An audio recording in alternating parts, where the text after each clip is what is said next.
ચૂંટણી લડવા સત્યવાદી રક્ષક પાર્ટીના ઉમેદવાર આજે કલેક્ટર કચેરી લોકસભાની ચૂંટણી લડવા ઉમેદવારી ફોર્મ લીધું. નિલેશ જગન્નાથ વસાઈકર આજે કલેક્ટર કચેરી લોકસભાની ચૂંટણી લડવા ફોર્મ લીધું. વડોદરા શહેરમાં વિકાસકારી કાર્યો કરશે, શિક્ષણમાં સુધારો કરાવશે, બેરોજગારી દૂર કરશે, વ્યસન મુક્તિ કરાવશે. આ વગેરે બાબતને ધ્યાનમાં રાખી તેઓ લોકસભાની ચૂંટણી મેદાનમાં નિલેશ જગન્નાથ વસાઈકરે ફોર્મ ભરશે. Reporter Rahul Rajput, YNN news, Vadodara. હોય તો પક્ષ પલટો કરો છે. તમે તો આજે ફોર્મ લઈને જઈ રહ્યા છો, આગામી સમયમાં ફોર્મ ભરશો, તમારી દાવેદારી નોંધાવશો. સમગ્ર મામલાને, સમગ્ર ચૂંટણી ગુજરાતની તમે કેવી રીતે જુઓ છો? જે રીતે 30 વર્ષથી ભારતીય જનતા પાર્ટીનું શાસન રહેલું છે અને લોકોને ઉલ્લુ બનાવવાનું કામ કરેલું છે, વિશ્વાસઘાત કરવામાં આવેલો છે, તેના જ કારણે આ વખતે લોકસભા જે ઇલેક્શન છે, લોકસભા ઇલેક્શન હું પોતે ચૂંટણી લડી રહ્યો છું અને લોકોને જે વિશ્વાસઘાત થયો છે તેનાથી ઉપર ઉઠીને આજે વડોદરા સંસદ વિસ્તારની અંદર હું વિકાસલક્ષી જે કાર્યો છે એ કાર્યો થકી લોકોને એક વિશ્વાસ અપાવીશ.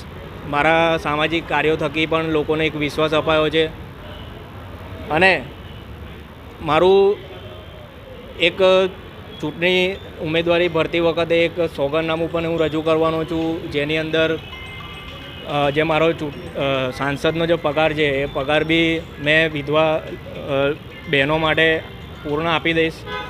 પ્લસ કે ગુજરાતની અંદર જે લીકર પોલિસી છે, લીકર પોલિસી હટી જાય તેના માટે સંસદની અંદર હું સ્પષ્ટ મતે રજૂઆત કરીશ કે ગુજરાતની અંદર જે લીકર પોલિસી છે, લીકર પોલિસી હટી જવી જોઈએ, દારૂબંધી હટી જવી જોઈએ, એવા મારા પ્રયત્નો રહેશે.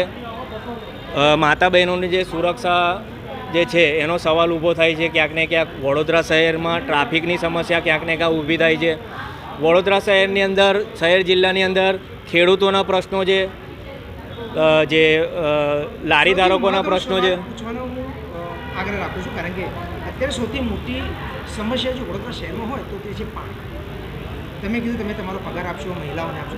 પાણીની સમસ્યાનું નિરાકરણ તમે કઈ દિશામાં જોઈ રહ્યા છો? પાણી સમસ્યાનું નિરાકરણ કેવી રીતના લાવશો? પાણીની અંદર એકચ્યુઅલીમાં કેવું છે કે આજવાથી જે આજવા સરોવરથી પાણી આખા વડોદરા શહેરને મળે છે અને ક્યાંક ને ક્યાંક મારા એવા પ્રયાસો રહેશે કે જે અત્યારે આ સમસ્યા આવી છે, લોકોને વડોદરા શહેરમાં પીવાનું પાણી નથી મળી રહ્યું. મારો સૌથી પ્રથમ પ્રયાસ રહેશે કે વડોદરાની તમામ નાગરિકોને પીવાનું પાણી મળી રહે તેવો મારો પહેલો પ્રયત્ન રહેશે અને જે મોંઘવારી છે, બેરોજગારી છે, એ પણ હટાવવાનો મારો પ્રયાસ રહેશે. બેરોજગારી કેવી રીતના જુઓ છો તમે વડોદરા શહેરમાં? હાલમાં વડોદરા શહેરમાં નહીં પણ તમામ ભારત દેશમાં એવી સમસ્યા છે કે મોદી સાહેબે તો 2 કરોડ યુવાનોને રોજગારી આપવાની વાત કરેલી, પણ અત્યારે એવું લાગી રહ્યું છે કે 2 લાખ લોકોને પણ રોજગાર નથી આપી શક્યા. ક્યાંક ને ક્યાંક ઉલ્લુ બનાવવાની કોશિશ કરી છે.